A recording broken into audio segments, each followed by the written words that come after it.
Now with the arms and legs constructed in the previous video, we can start talking about making the head of your action figure.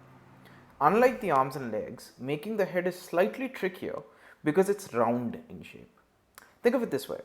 If I take a bandage and I wrap it really tightly around my shoulder or my forearm or my leg, it will stay there. But if I take that same bandage and wrap it around my head and I tighten it, it might come off like that. So that's what makes designing the head a bit trickier. And if you feel like it's getting a bit tricky, you're free to use some glue to hold some pieces together. Now to start with, you'll need a very long strand similar to what you had taken for the columns of the arms and legs, and snip it with a pair of scissors. Earlier we were folding it thrice to get a column of 8 parallel threads. Now we will fold it 4 times. This is because your head is roughly a bit thicker to construct. That's one fold, 2,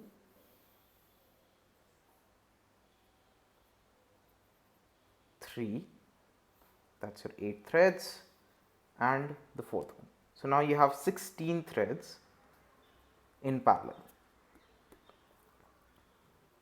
Now you're going to tie a knot in the middle of this column.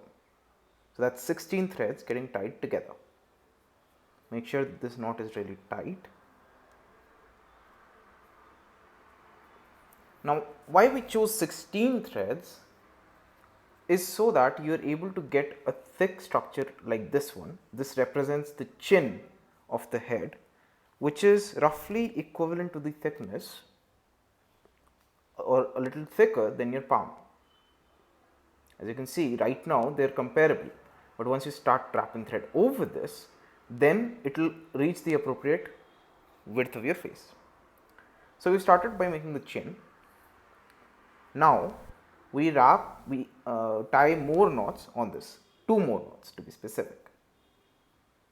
That's 1,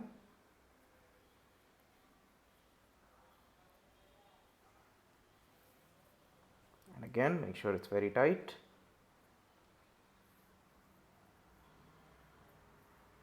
and that's 2.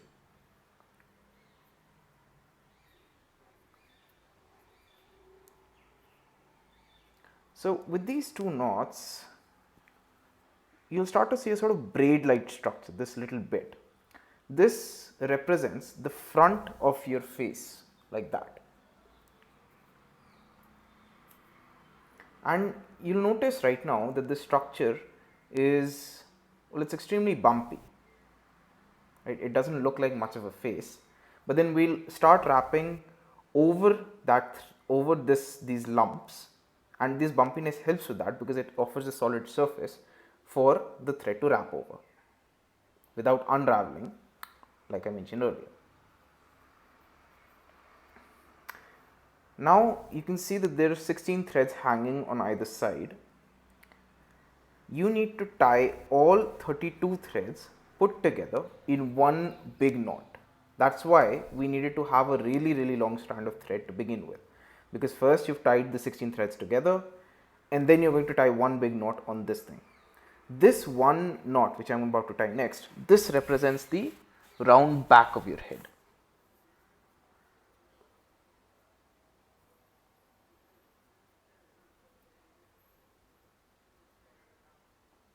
There you go, that's the knot in the middle, and then we start pulling.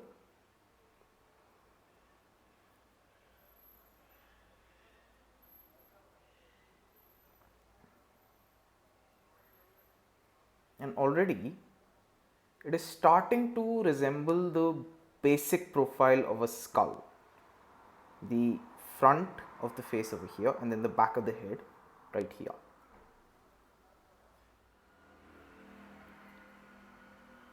Now that we have this sort of inner profile of a skull, this extra bit, this can be used to construct the neck, or if you want long hairs for your character, you can use these strands for that itself. For now, we'll stick to just making the neck. Now we'll use another piece of thread. I'll use this green one to start making the basic mold of the face without any facial features at this point. So we'll cut one single strand of this new thread.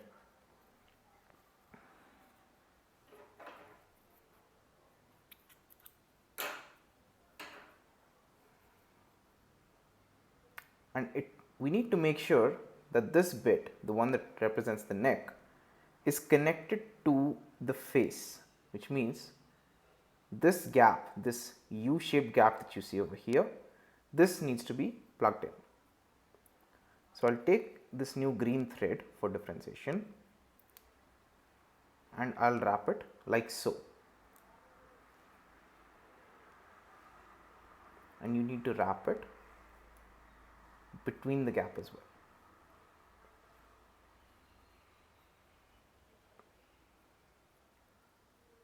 So that's the basic profile of your face. You have the front of your face, the back of it, and then the neck. That's the rest of it. Now I'll use the remainder of this thread to start wrapping over the face.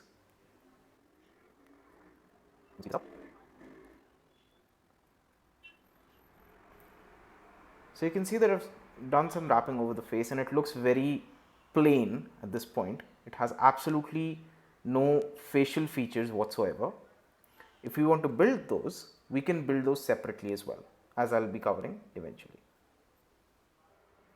So now you see I've completed wrapping one layer of the new green thread over the facial contour, and those lumps are now a bit more plain. This would be the front of your face. As mentioned before, we haven't yet added any facial features to it, and this is the back of the head. Now the risk over here is that threads like these might suddenly come off because of the round structure.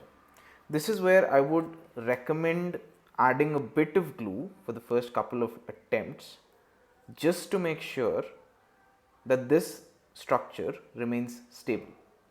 And also one thing to note, that I have used two colors over here for illustration only, wherein I wanted to show my viewer the difference between the new thread that's added and the old white one which I used to construct the basic skeleton, which looks a bit odd because you have this white bit sticking out here and this white bit sticking out here. You can choose the same color of thread or any different color of thread as per your requirement, but you can see which bits of your skeletal pieces are visible over here. Coming to the facial features, now I'll use a completely different thread again for difference in illustration. I'll use this yellow one. Let's say I want to make a nose for this character. I can take a very small strand of thread, just about this big, and I can make a structure that's similar to a finger. I fold it once, then I tie a knot like this. See this, and then another one.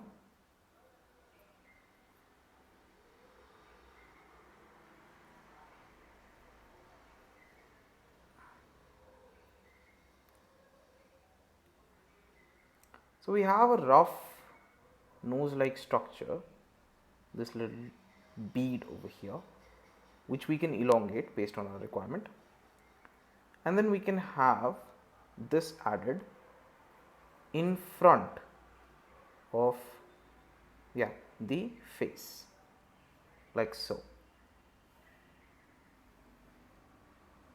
Right now, it's not precise. To make it so, you can add a little more. You can add a little more aesthetics to it. What I mean by that is, let's say you can make smaller knots at the top, so that it has a more conical nose-like structure, and then it ends up looking something like this. As you can see, this is relatively more conical than what we had before. and of course you can use glue to give it a bit more structure, you can give it more of a solid shape the way we did for the fingernails, and then we can start attaching it out here.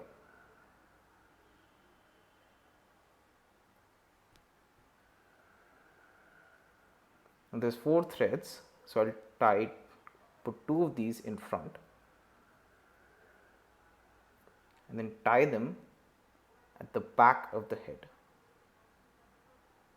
These parts need a little more finesse and imagination. You're free to choose your own design.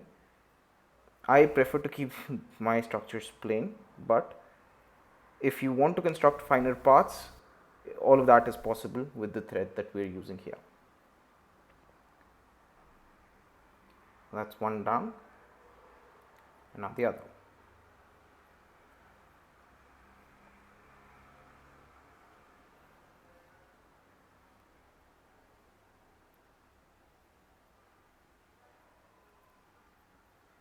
Let's tie that together.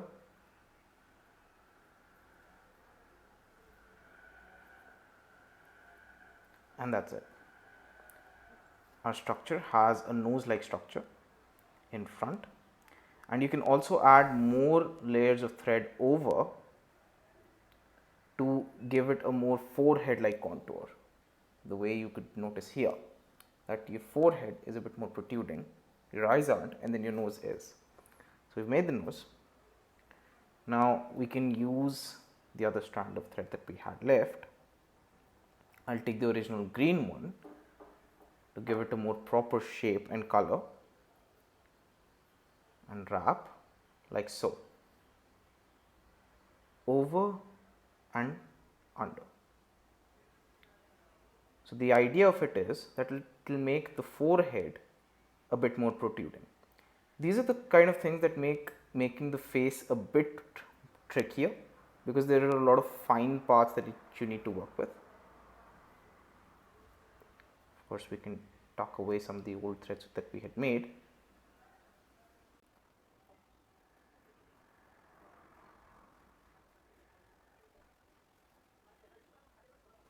And there we are, just this final knot.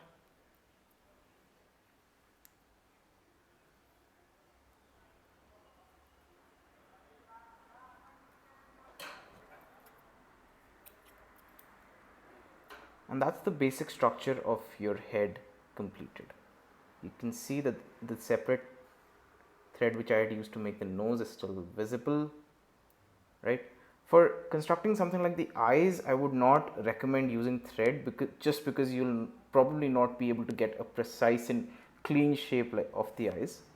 Instead, I would recommend that you use either a sketch pen or a marker or something like that to draw them on if you really need that level of detail. Right.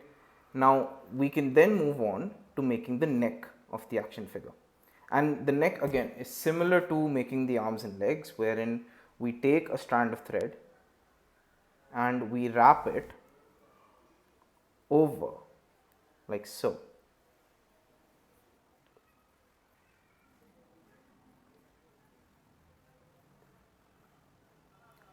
So with that we can get a basic neck like structure for the action figure. We tie a knot at the end,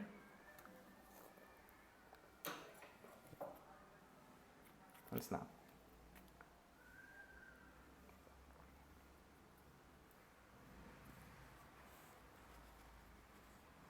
So with this, the head of the action figure is now completed. In the next section, we'll see how we put all of these parts together and make the torso for the action figure, thereby completing the entire structure.